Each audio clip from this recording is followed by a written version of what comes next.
Hello, everyone, and welcome into TexAgs Rewind, presented by Specs and the Rollo Insurance Studio at SEC Media Days. Our coverage brought to you by La Casa Tequila. Your turn to say it. La Casa Tequila. Very good job. He's Nick Savage. I'm David Nuno. We've got Kate at the mothership. Favorite part of the show, Nick? Probably Tim Ocho. He was really good. Longhorn, but he's very fun to talk trash with. He's good at it, and so he's good at giving it. Yeah. But also being respectful, right? Yeah. So I enjoyed that conversation. Kate, your favorite part? I'm going to go with Cousin Shane. I thought he was pretty awesome. Great long segment to start the 10 o'clock hour. Why do the people back home sound like they're hating their lives? Yeah, you know what I mean? Like yesterday, Kate was like, man, I don't know. Today, too. Everyone just looks dull there. Come on, guys. Both of you failed the test. It was Laura Rutledge, and it was Laura Rutledge by a mile. She was fantastic on the program. Billy was okay. Olin was okay. I was okay. But she was awesome. Who else is on the rewind? Mr. Cade. Well, we got Mr. College Football, Tony Barnhart. He was pretty awesome in the first segment. And then the Outkick fellas, Jonathan Hutton and Chad Withrow, they were pretty good as well. That might have been my favorite. I don't know. Like that was pretty darn good too. Yeah. You know what? Our Booker's good. JT Booker is great. Callie and Nick are the Bookers, by the way. I sometimes help out. It's a rewind. Check it.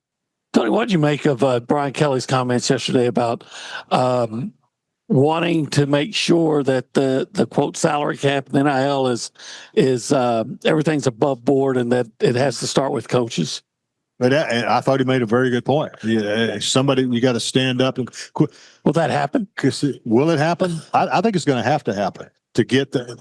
Nick Saban said something real interesting when I saw it last time I saw him. He said, "Look, it's never going back to the way it used to be. That's never going to happen." He said, "But what we're doing now is not sustainable.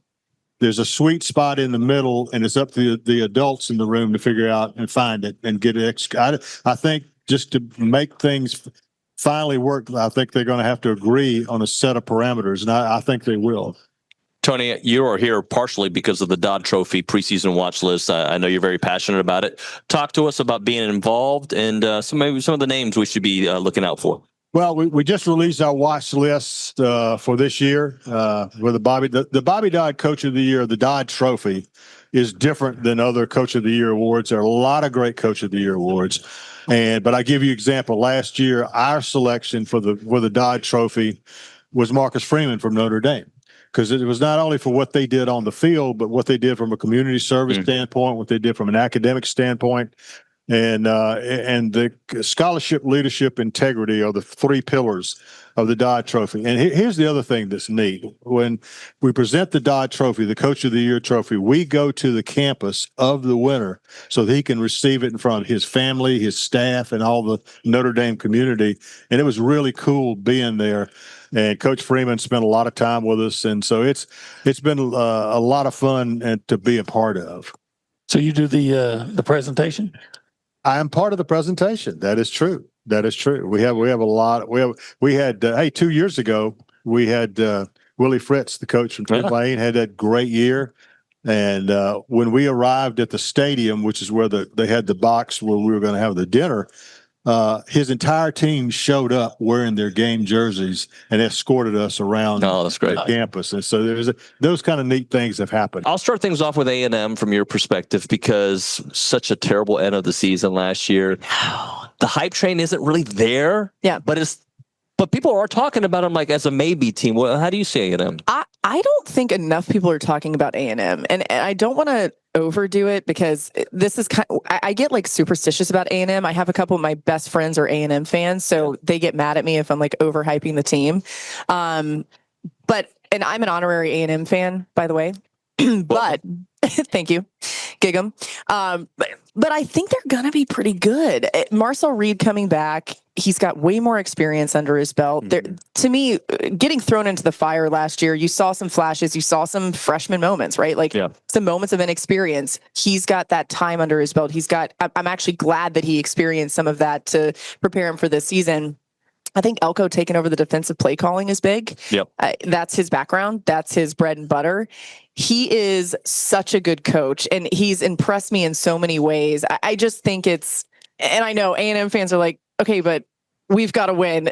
And this has been the story, right? There's been money spent. There's been lots of money spent. How do you see it actually translate? to me, it will be better, right? But I do think that like getting revenge against Notre Dame, like there are just some key parts of the schedule that are really going to matter. And I think they're capable of being a team that people are overlooking right now. I did a segment a moment ago that I'm sick of the ifs. If this doesn't happen, this year, right? Because that's where A&M is. Right. But I'm going to ask you something I've brought up many times. Name a program that can last and win at a high level when their starting quarterback every year goes down. That's a good point. Since 2020, there's been 2-3 quarterbacks a year.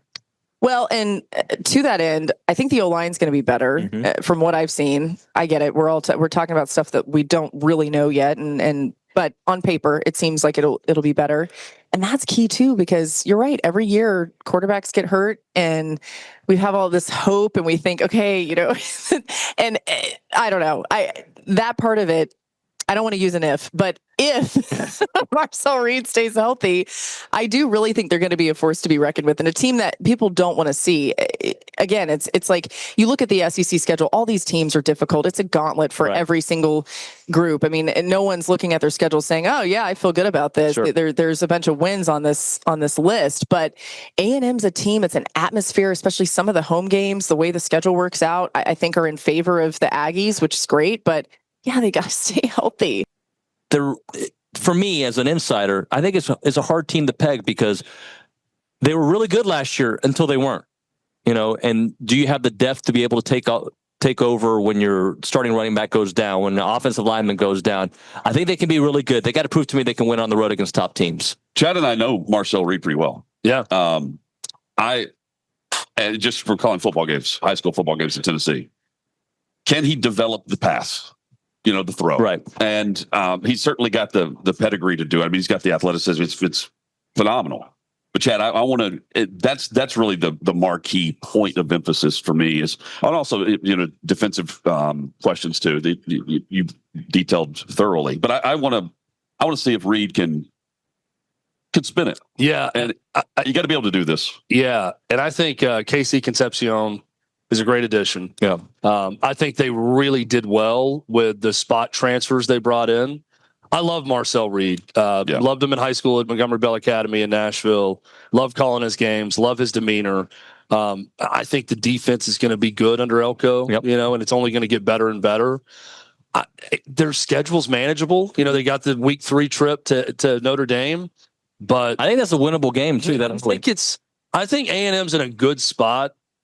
Kind of like Tennessee a year ago, where it's like, oh, they're going to be good and maybe they're going to be right on the outside of the college football playoff. Maybe they'll have a chance to do it. But to me, that's a sneaky college football playoff. If you want to go a little bit outside the box and pick a college football playoff team, I kind of like A&M as this year's Tennessee. I said from a year ago to get 10-2 and to get to the college football playoff, which would be a gigantic win for Elko in year 2. And how does the quarterback handle the bumps in the road? Yeah. How does Arch handle it whenever that's going to happen in Texas? Reed has the moxie to handle it. He's got the pedigree of his dad, a college coach. I mean, I don't think it will affect him one bit whenever those bumps in the road happen. I agree. 1 through 16. Yeah. How many you think have a talking point that, we could be in the mix for the playoffs come middle November? Great question, man. Thank you. Middle of November. Point Nuno. Oh, man. I would say 7. I would say 6 or 7 will be in November with a chance to be flirting with the idea of flirting with the idea. Yeah, because you're going to have some that are going to talk about 9-3, talk about scheduling Georgia if they're 9-3 a team, South Carolina if they're 9-3 team.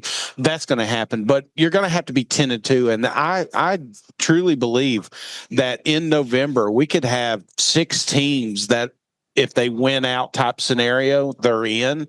Let's go who those teams are. Georgia, Texas, LSU. Yeah. Georgia, Texas, LSU. I would put Florida. No, Florida's. I don't buy it either. No. And then you talk about quarterbacks. I'm not convinced DJ Lagway is a great quarterback. I think he can be. I think there's potential there, obviously, but I'm not crowning 3 games at the end of the season, whatever. Yeah. I'm not on that one. So let's see. I'm terrible. I say Tennessee's still in the mix. Okay. I would say LSU, Alabama, Georgia, Texas. I would then say there's going to be that other team, Texas A&M, South Carolina. maybe South Carolina. I don't like their schedule, but that's kind of the cutoff for me. So Mizzou, interesting. Am I oversimplifying by saying I just don't see it because of the? Yeah, I think Drake's a great coach, but this is a completely different Missouri offense. Completely. Yeah, but the offense was terrible last year. You were scared of him. You were scared of Luther Burden, right? Absolutely, Theo Weiss and those guys, but. I think when you look at successful Mizzou teams, it's running the football, and they got away from that last year. And I think they get back to it. Hardy will be one of the best running backs in the country statistically, I believe. All right, Nick, tell the people what they should do. I like your jacket, by the way. Thanks. Like, comment, subscribe. I really wish I could just wear shorts and a polo and a hat. I would love that. But like, comment, subscribe, follow all of our stuff. See ya. Bye.